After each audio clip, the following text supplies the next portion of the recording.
약 한 달 동안 지구촌을 뜨겁게 달궜던 카타르 월드컵 축구 대회가 오늘로 이제 대장정의 막을 내립니다. 우리 대한민국이 포르투갈을 이기고 16강에 오르는 쾌거를 이루어서 잠시나마 우리 국민들에게 즐거움을 주었던 그런 대회이기도 하죠. 그런데 이번 대회를 가만히 보면은요, 전통의 축구 강국들이 줄줄이 탈락하는 그런 이변을 낳기도 했습니다. 이탈리아는 본선에 오르지도 못했고요.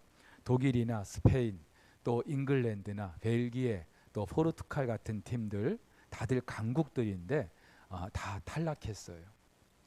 무엇보다도 우리 대한민국을 4대1로 이기고 이번 월드컵 강력한 우승 후보였던 세계 1위 브라질 8강에서 탈락했고요. 반면에 아프리카의 모로코 4강에 오르는 그런 이변을 낳기도 했습니다. 이런 일련의 일들을 지켜보면서 세상에 절대 강자는 없다라는 사실을 다시 한번 확인하게 됩니다. 그런데 여러분, 스포츠만 그런 게 아니죠. 그것이 아무리 최고, 최강, 또 최신이라 할지라도 자고 나면은 바뀌는 게 이 세상이에요. 여러분 가지고 있는 스마트폰 아무리 최신 거 구입했어도요, 불과 몇 달 지나면은 고물되는 게 이 세상이에요.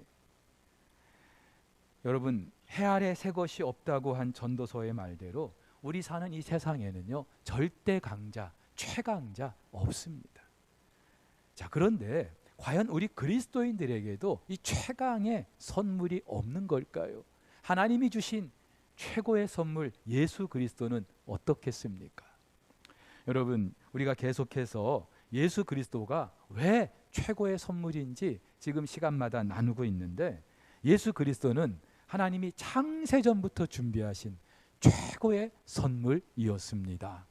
아울러서 예수 그리스도는 우리 인간에게 꼭 필요한 우리의 구원을 위해서 하나님이 허락하신 최적의 선물이었어요. 자, 그런데 예수 그리스도는요, 시대와 역사를 초월해서 그 능력과 권세가 다함이 없는, 그래서 그 무엇과 그 누구와 비교해도 뒤지지 않는 최강의 선물인 줄 믿으시기를 바랍니다. 오늘 미가 선지자의 예언을 통해서 이 사실을 우리가 확인할 수 있어요. 왕궁에서 사역했던 그 동시대 이사야 선지자와는 다르게 이 미가 선지자는요, 모레셋이라는 시골 마을에서 사역했던 선지자입니다. 하지만 이스라엘의 죄와 허물을 심판하고 또 그들을 돌아오기를 촉구하는 하나님의 그 메시지, 아울러서 그 백성들을 다시 회복하고 구원하실 그 하나님의 메시지를 선포하는 데는 미가도 예외가 아니었어요. 근데 특별히 이 미가 선지자가 예언한 그 내용 중에는 그 회복과 구원을 위해서 하나님이 보내실 메시아 그리스도가 어떻게 오시는지, 그 그리스도의 오심에 대한 예언도 다루고 있습니다. 특별히 오늘 본문에서는요, 그 예수가, 메시아가, 그리스도가 어디서 오는지를 소개하고 있어요. 어디입니까? 베들레헴입니다. 베들레헴은요, 예루살렘 남서쪽에서 예루살렘에서 남서쪽으로 약 8km 정도 떨어진 그런 유대 산지의 작은 고을입니다. 자, 그런데 하고 많은 그 지역 중에 왜 메시아가 이 베들레헴에 오셔야 했을까? 사실 우리는 그 정확한 이유를 알 수가 없어요. 다만 신학적으로 이 베들레헴은 다윗이 왕위에 오르도록, 그래서 왕으로 선택된 곳이 바로 베들레헴이고, 그가 왕위에 오르고 나서 그 베들레헴을 다윗성이라고 그렇게 바꿔 불렀던 그런 지역이라는 정도. 그래서 학자들은요, 다윗의 후손으로 오신 메시아 그 예수 그리스도께서 베들레헴에 나신 것은 어쩌면 그런 연관성이 있지 않냐 말을 하기도 합니다. 하지만 여러분, 그래도 예수님은 왕으로 오셨어요. 메시아입니다. 그 백성들이 그토록 간절히 기다리던 구원자. 근데 메시아이면서 왕으로 오신 분이 고작 베들레헴에서 오셨다? 사실 우리의 생각을 뛰어넘습니다. 이 베들레헴이라는 히브리 말의 의미는 떡집, 지금으로 말하면 빵집. 예. 요즘에 빵값이 비싸서요. 이 빵집도 대단합니다. 그런데 사실 성경에서 이스라엘 그 사회에서 떡집 베들레헴은요 그렇게 두각을 나타내지 못했던 곳이에요. 고작해야 나오미의 고향 정도로 알려져 있고요. 헤롯 당시에는 소수의 그런 사람들만 모여 살았던 작은 촌동네에 불과합니다. 오늘 미가 선지자가 이렇게 예언하는 걸 통해서도 알 수 있죠. 베들레헴 에브라다야 너는 유다 족속 중에 작을지라도 작다 이 말이죠. 볼품없다 이 말이에요. 마태도 이런 미가의 예언을 인용합니다. 또 유대 땅 베들레헴아 너는 유다 고을 중에 가장 작지 아니하도다. 가장 작다는 이 말이에요. 사실은 이 베들레헴은 그 규모라든지 지정학적인 가치에서 뭐 자랑할 만한 게 하나도 없는 그런 동네입니다. 자, 그런데 바로 이곳에서 왕으로 오신 메시아로 오신 예수께서 나셨다? 역설이죠. 우리 생각 같으면은 당대 최고의 중심지 로마 뭐 그 정도가 아니라면은 이스라엘의 예루살렘 이 정도는 오셔야 되지 않겠어요? 그런데 왜 하필 그 시골 촌동네 베들레헴에 오셨던 걸까요? 역설이죠. 여러분 이것은요 하나님께서 사람의 몸을 입고 이 땅에 오셨던 것만큼이나 역설입니다. 근데 여기서 끝나는 게 아니에요. 그렇게 베들레헴에 오셨는데도 뭐 크고 번듯한 기와집에 오신 게 아니라 작고 초라한 그 마구간 구유에서 예수님이 나셨어요. 그리고 그날 예수님의 나심을 축하했던 무리들도요 뭐 당대 네로라 하는 기득권층이 아니었어요. 바리새인, 사두개인 같은 그런 사람들도 아니었고 제사장들과 같은 종교 지도자들도 아니었어요. 그들이 천하게 여겼던 이름 없는 이방의 박사들, 그리고 들에서 양을 치는 목자들이었어요. 여러분 이렇게 볼 때에 메시아로 오신 예수께서 그 나심의 그런 과정은 너무나 초라하고 볼품없다는 사실을 잘 말해주고 있죠. 그걸 단적으로 말하는 것이 베들레헴에 오셨다는 거예요. 자, 그렇다면은 왜 예수님께서 베들레헴에 오셔야 했을까?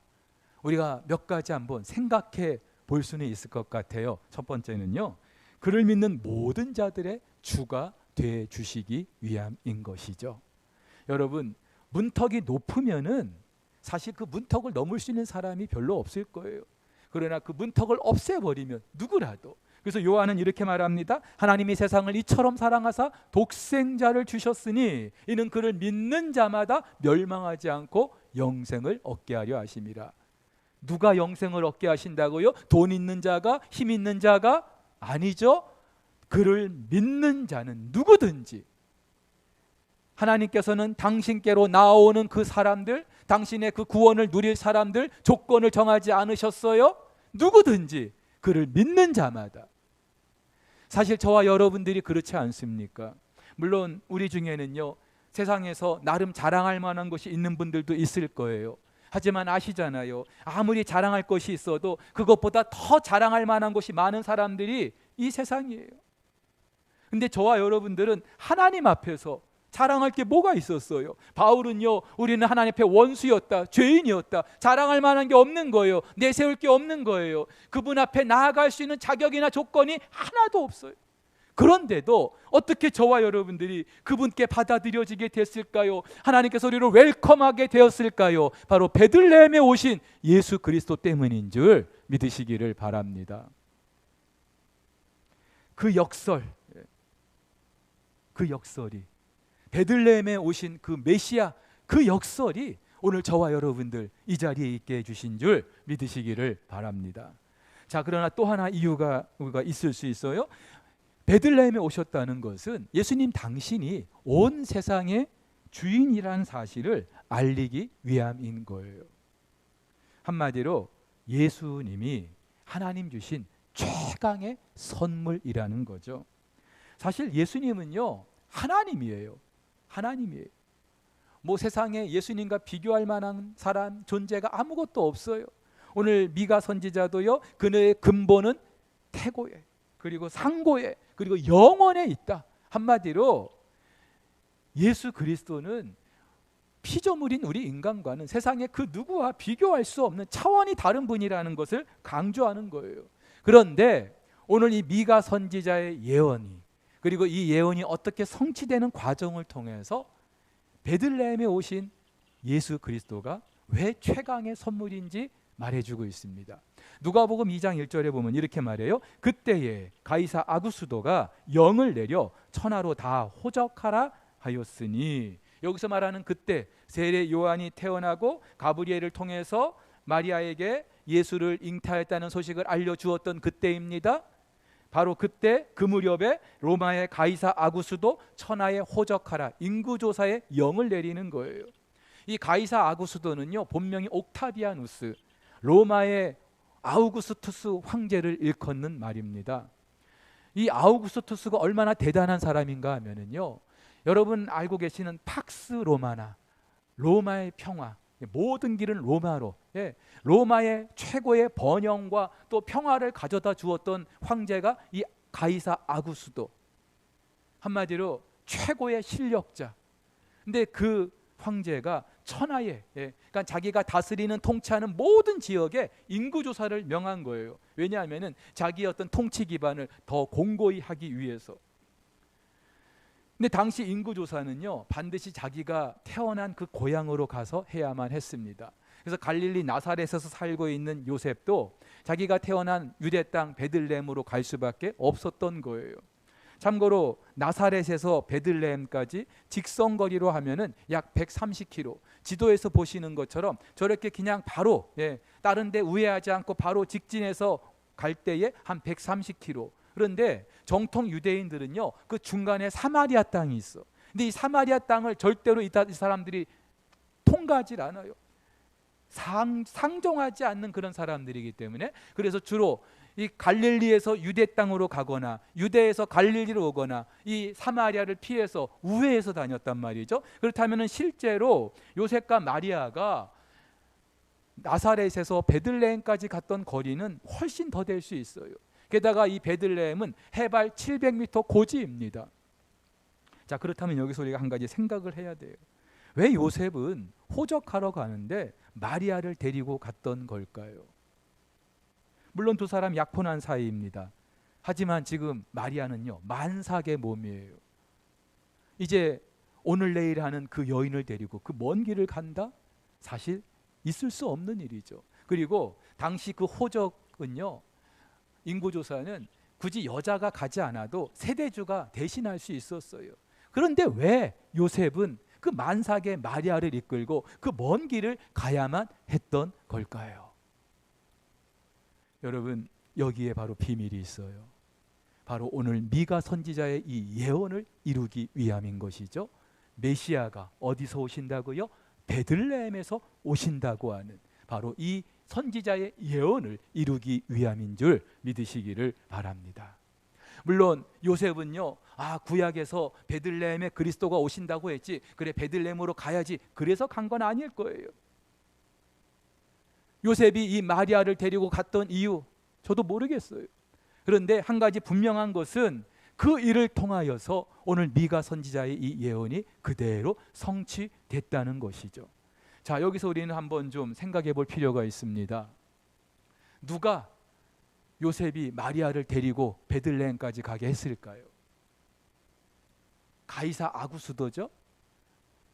영을 내렸기 때문에, 호적을 하라는 영을 내렸기 때문에. 자, 그러면 누가 그 황제 아우구스투스에게 인구조사를 하게끔 했을까요? 누구일까요? 하나님인 줄 믿으시기를 바랍니다. 하나님께서 로마의 황제 마음을 움직여서 바로 그때에 천하에 호적하라는 영을 내리신 거예요. 그리고 바로 그때에 나사렛에 살던 요셉과 마리아가 베들레헴에 가서 예수 그리스도를 나게 하신 줄 믿으시기를 바랍니다. 자, 그렇다면 누가 통치자입니까? 로마의 황제가 아무리 당대의 세력을 쥐락펴락하는 그런 실력자라 할지라도 그 황제로 하여금 호적을 하라고 하는 영을 내리게 하신 분이 하나님이라면 누가 왕이에요? 누가 통치자예요? 누가 최강이에요? 하나님이죠. 우리가 연말 연초 특별 새벽 기도회 때 에스더서를 다루려고 합니다. 근데 이 에스더서는요, 10장으로 기록되어 있는데 그 어디에도 하나님이라는 단어가 없어요. 성경인데 하나님의 단어가 하나도 없어요. 그리고 그 성경을 보면은 당대 페르시아 최강국이죠. 그 아수에로 왕이 마치 세상을 쥐락펴락하는 것처럼 그렇게 보여집니다. 실제로 그 왕은요, 무려 180일 6달 동안 잔치를 벌일 정도로 최고의 실력자였어요. 자, 그런데 그 에스더서를 가만히 묵상해 보면은요, 하나님의 이름은 단 한 글자도 기록이 안 돼 있는데 보이지 않는 그 하나님께서 역사를 이끌어가고 계시다는 사실을 우리는 그 행간에서 읽어낼 수 있습니다. 포로로 끌려갔던 이스라엘의 운명은요, 아수에로 왕이 아니라 역사의 주인이신 하나님이었다는 거죠. 그 하나님의 손에 있었다는 거예요. 무엇보다 그 하나님은요, 당신이 계획한 것 한치의 실수도 없이 오류도 없이 행하시는 분인 줄 믿으시기를 바랍니다. 여러분, 아무리 뛰어난 리더라고 할지라도, 통치자라 할지라도 반드시 공이 있으면 과가 있는 법이에요. 치명적인 약점도 있고 실수도 하는 법이에요. 하지만 한 나라 정도가 아니라 온 우주 만물의 주인이신 우리 하나님은 한치의 실수도 오류도 없는 분인 줄, 반드시 그가 계획하신 대로 역사를 이루어 가시는 분인 줄 믿으시기를 바랍니다. 아울러서 우리 하나님은요, 뭐 거창한 세상 역사에만 관심이 있는 분이 아니에요. 에스더서를 보면은요, 세상의 역사는 단 한 줄도 기록이 안 돼 있어요. 엄청난 일들이 있었는데도 하나님은 그 포로로 끌려간 땅, 그 페르시아 땅에 이름 없는 모르드게, 에스더, 이런 사람들을 통해서 당신의 일을 이루어 가시거든요. 여러분, 한 나라의 대통령, 국정을 운영하는 데 있어서 국민들 한 사람 한 사람 다 세세히 관심을 못 가져요. 그런데 한 나라의 왕이 아니라 온 우주 만물의 주인이신 우리 하나님은요, 저와 여러분들 한 사람 한 사람 눈여겨보고 계시고 작은 신음에도 귀를 기울이고 계시는 줄 믿으시기를 바랍니다. 여러분, 이방에, 애굽 땅에 노예로 끌려왔던 요셉, 누가 알아나 주겠어요? 그런데 하나님께서는요, 그 요셉을 통해서 당신이 계획하신 그 엄청난 구속 역사를 시작하시는 분이에요. 베들레헴에 왔던 이방 여인 룻, 누가 한 사람 거들떠 볼 수 있었겠어요? 그런데도 하나님은 그 여인을 눈여겨보시고 그 여인을 통하여 그 후손에서 예수 그리스도가 나게 하시는 엄청난 일을 이루신 분이에요. 자, 그렇다면 여러분, 정신 바짝 차려야 돼요. 세상 논리에 우리도 속아가지고 나는 가진 것도 없고 배운 것도 없고 뭐 대단한 것도 없고 자랑할 만한 것도 없으니 하나님께서도 나를 통하여 뭔가를 하실 일이 없을 거야. 나는 별로 별 볼 일 없는 사람일 거야. 여러분의 자녀들 뭐 공부도 제대로 못하고 좋은 학교도 나오지 못하고 변변한 직장도 다니지 못해서 우리 자녀들의 앞길은 별로 기대할 게 없을 거야. 아니죠, 여러분.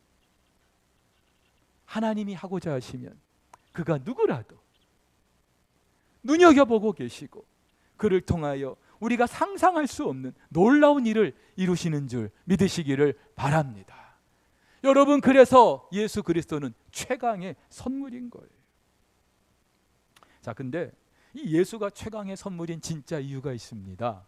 바로 이 예수 그리스도를 통해서 이루실 그 하나님 나라가 있기 때문에 오늘 3절 4절은요, 그 메시아가 이룰 나라, 그 하나님 나라를 예언합니다. 당장에 이 세상 나라가 정말로 대단한 것 같고 이스라엘 백성들 포로로 끌려가도 하나님의 능력과 그 이름의 위엄으로 하나님 당신의 나라를 이루실 거라고요. 그리고 그 나라는요, 땅끝까지 창대할 것이라고. 여러분, 지나간 역사를 보면은 아무리 큰 제국이라 할지라도 세상 전체를 통치했던 나라는 없어요. 바벨론이 그렇고 페르시아가 그렇고 로마가 그렇고 여러분 몽골이 그렇고 아무리 대단한 나라라 할지라도 세상 전체를 통치했던 나라는 없어요. 그러나 하나님 나라는 땅끝까지, 여기서 말하는 땅끝은요 단지 이 지상의 그런 세계만을 말하는 게 아니죠.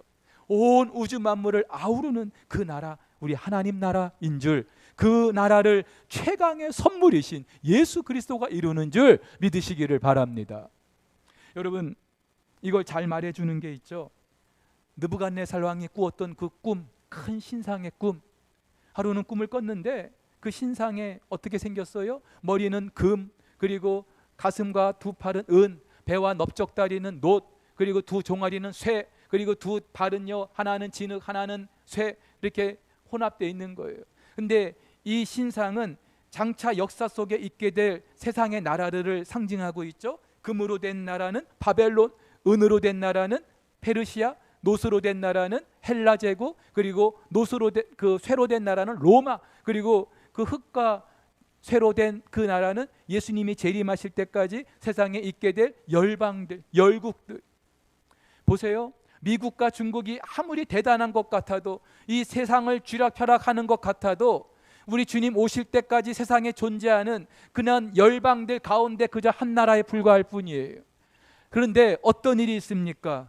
그 신상이 있는데 손대지 않은 돌이 그 산에서 나와서 그 모든 신상을 부서뜨렸다고요. 그러자 그 큰 신상이, 금, 은, 노, 쇠로 된 그 큰 신상이 그 손대지 않은 돌에 의해서 가루가 돼가지고 바람에 날리는 티끌처럼 그렇게 날아가 버리고 흔적도 없이, 그리고 그 손대지 않은 돌은 태산을 이루어서 온 세계에 가득했다. 여러분, 여기서 말하는 손대지 않은 돌, 예수 그리스도를 말하죠. 그리고 그 태산을 이루었다는 것은 그 예수 그리스도가 이르게 될 하나님 나라를 말하는 줄 믿으시기를 바랍니다. 그래서 그 느부갓네살 왕의 꿈을 해석하는 그 말미에 다니엘서는 이렇게 말하죠. 이 여러 왕들의 시대에 하늘의 하나님이, 누가요? 하늘의 하나님이 한 나라를 세우시리니 이것은 영원히 망하지도 아니할 것이요, 그 국권이 다른 백성에게로 돌아가지도 아니할 것이요, 도리어 이 모든 나라를 쳐서 멸망시키고 영원히 설 것이라. 할렐루야. 예수 그리스도께서 이루실 그 하나님 나라가 최강의 나라라는 사실. 근데 여러분, 이것은 단지 이 세상 나라를 말하는 것만이 아니에요. 지금 이 세상을 잠시 통치하는 것처럼 보이는 악한 사탄의 세력, 그 세력이 예수 그리스도로 말미암아 완전히 무너지고 예수께서 이루시는 그 하나님 나라를 세워 가실 것을 말하고 있는 거죠. 여러분, 지난 2000년 전 예수님의 십자가 사건에서 사탄의 척추는 부러졌어요. 완전히 힘을 잃었어요. 그래서 신학자들은 그날을 D-Day, 디시전 데이, 승리가 확정된 날. 그런데 예수님이 재림하시는 그날은 어떤 날이에요? 최종적인 승리를 거두는 빅토리 데이, V-Day. 우리는 지금 그 D-Day와 V-Day 중간을 살고 있어요. 승리가 있을지 없을지 전전긍긍하는 사람들이 아니라 이미 2000년 전 승리를 확정 지은 사람들이 지금 최종적인 승리를 향해서 날아가고 있는 줄 믿으시기를 바랍니다. 여러분, 그래서 이 다니엘서와 함께 성경의 또 하나의 묵시록 요한계시록은 그 사탄의 나라가 옛성 큰 성 바벨론에 비유하고 있죠. 그러면서 그 큰 성 바벨론이 어떻게 해요? 무너졌도다, 무너졌도다. 그러면서 궁극적으로 요한이 이렇게 말합니다. 또 그들을 미혹하는 마귀가 불과 유혹못에 던져지니 거기는 그 짐승과 거짓 선지자도 있어 세세토록 밤낮 괴로움을 받으리라. 지옥이 어떤 곳인지 말씀드렸어요. 죽지도 않고 영원히 세세토록 밤낮 고통을 겪는 그곳으로 하나님께서 그 모든 악한 세력을 몰아넣으시겠다는 거예요. 사랑하는 우리 성도 여러분, 아무리 이 세상 나라가 대단한 것 같이 여겨져도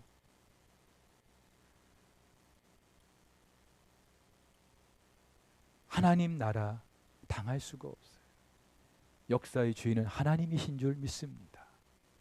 아무리 사탄이 우는 사자처럼 삼킬 자를 찾고 있다 할지라도 최후 승리는 예수 그리스도의 것이고 그를 믿는 저와 여러분들의 것인 줄 믿으시기를 바랍니다.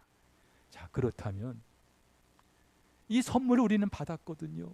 우리 어떻게 살아야 될까요? 이 최강의 선물을 받았는데 어떻게 살아야 될까요? 오늘 두 가지 실제적으로 여러분들과 나누려고 합니다. 첫 번째는요, 두려워하지 않는 거죠. 당연하죠. 최강의 선물, 예? 우리가 지금 받았다면은 그 선물을 받은 사람인데도 뭐 조그만 일에 두려워하거나 놀라거나 불안해하거나 염려에 빠져 있거나 어울리지 않아요. 한마디로 모양 빠지는 노릇이에요. 근데도 우리는요, 가만히 보면은 여전히 두려움 속에 살아가요. 지금 이 자리에 앉아 계셔도 뭔가를 생각하면서 어떻게 하지? 어떻게 하지? 돈 때문에 그럴 수도 있고요. 건강 때문에 그럴 수도 있고요. 앞이 보이지 않는 내 진로 때문에 그럴 수도 있고요. 그 어떤 사람 때문에 그 사람만 생각하면 막 오그라들어. 근데 여러분, 이게 바로 사탄이 우리를 공격하는 최고의 무기예요. 여러분, 사탄이 뭐 우리를 넘어뜨리려고 총칼 들이대는 거 아니에요. 그냥 우리 마음에 두려움이라는 그 씨앗만 하나 살짝 던져놓고 가는 거예요. 그러면 그 씨앗이 자라가지고 걷잡을 수가 없는 거예요. 나를 완전히 통제해버리는 거죠. 두려움에 사로잡히는 거예요. 할 수 있는 게 아무것도 없어요. 주로 이런 때 실수를 많이 하죠. 판단력이 흐려지니까. 그래서 여러분들, 마음이 불안하거나 염려로 가득해 있거나 두려움에 빠져 있거나 그럴 때는요, 뭔가를 결정하시면 안 돼요. 여러분, 살쾡이가 다람쥐를 잡는 방법이 있다고 합니다. 다람쥐를 쫓아다니면서 뭐 그 이빨로 물어뜯는 게 아니라 다람쥐가 딱 보이면은 그 두 눈으로 다람쥐를 쏴본대. 그러니까 눈으로 완전히 레이저 광선을 쏘는 거죠. 그러면 다람쥐가요, 제풀에 꺾여가지고 무서워서 어쩔 줄 몰라 하다가 움직이지도 못하고 그러다가 살쾡이의 먹이가 된다는 거예요. 안 봐서 모르겠어요. 근데 여러분, 그럴 것 같아요. 여러분, 우리도요, 눈으로 말하지 않습니까? 눈으로 그 사람을 쏘아보거나 째려보거나, 그럼 그 눈에서 일단 기가 꺾이게 돼요. 눈빛에서. 이걸 우리가 보면은 무엇을 알 수 있어요? 두려움이라는 거는요, 내 안에 있는 거예요. 상대가 진짜 나를 두렵게 하는 존재가 아니라 내 안에 그 두려움을 이겨낼 만한 것이 없기 때문에, 다시 말해서 내 안에 내공이 좀 쌓여야 되는데, 내공이 쌓이지 않으면은요, 그냥 무시로 우리는 두려움에 빠질 수밖에 없는 거예요. 근데 여러분, 우리 그리스도인들이 내공이 있다, 뭘 말하는 거예요? 신앙의 연륜이에요? 아니에요. 그리스도인들의 내공은 그 안에 그리스도로 충만한 것인 줄 믿으시기를 바랍니다. 내 안에 예수 그리스도가 충만하면은요, 우리는 그 어떤 상황에서도 흔들리지 않는 거예요. 그런데 예수 그리스도는 그를 믿는 모든 자와 지금도 늘 함께 하고 계시는 줄로 믿습니다. 임마누엘 하나님이 우리와 함께 하고 계셔요. 그런데 왜 우리는 자꾸 두려움에 빠져 있는 걸까요? 내 안에 예수님이 있다는 걸 몰라요. 의식하지 않아요. 생각하지 않아요. 그리고 그저 상황과 문제만 바라보기 때문에. 어떻게 하면 되겠습니까? 어떻게 하면 그 내 안에 계신 예수님을 우리가 의식할 수 있겠어요? 두 번째, 기도하는 거예요. 기도예요. 여러분, 바울은 이렇게 말하죠. 아무것도 염려하지 말아라. 그리고 다만 모든 일에 예외가 없다는 거죠. 기도와 간구로 너희 구할 것을 감사함으로 하나님께 아뢰라. 그리하면 모든 지각에 뛰어난, 한마디로 세상이 줄 수 없고 알 수도 없는 그 하나님의 평강이 너희 마음의 생각과 마음을 지켜주실 것이다. 여러분, 이 구절 모르는 분 누가 있어요? 어떤 분은 암송도 하실 거예요. 근데 이 말씀을 아무리 알고 있어도, 암송한다 할지라도 정말로 그 평강을 누리느냐 누리지 못하느냐, 그건 별개의 문제죠. 누가 이 평강을 누릴 수 있는 거예요? 기도하는 자가. 여러분, 목사도요, 종종 이런 두려움에 사로잡힐 때 있어요. 새벽에 일찍 나와가지고 기도하는데도 하루를 지나다 보면은요, 순간순간 사탄이 저를 얼마나 힘들게 하는지 몰라요. 그럴 때마다 저는 기를 쓰고 물리치는 거예요. 기도하는 거예요. 여러분, 그래서 기도는요, 하루에 한 번이라도 시간을 정해놓고 하는 게 참 중요합니다만은 무시로 하는 거예요. 바울도 그래서 에베소서 6장에서 하나님의 전신갑주를 말하고 나서 끝으로 이렇게 말하죠. 모든 기도와 간구를 하되 항상 성령 안에서 기도하고 이를 위하여 깨어 구하기를 항상 힘쓰라고요. 기도에 항상 깨어 있으라. 그 이유는요, 예수가 최강의 선물인 것을 경험하게 하기 위함인 줄 믿으시기를 바랍니다.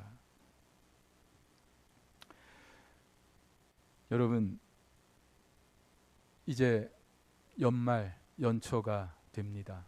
비행기도요, 이륙 후 5분, 그리고 착륙 전 5분, 그 5분이 굉장히 중요하다고 하죠.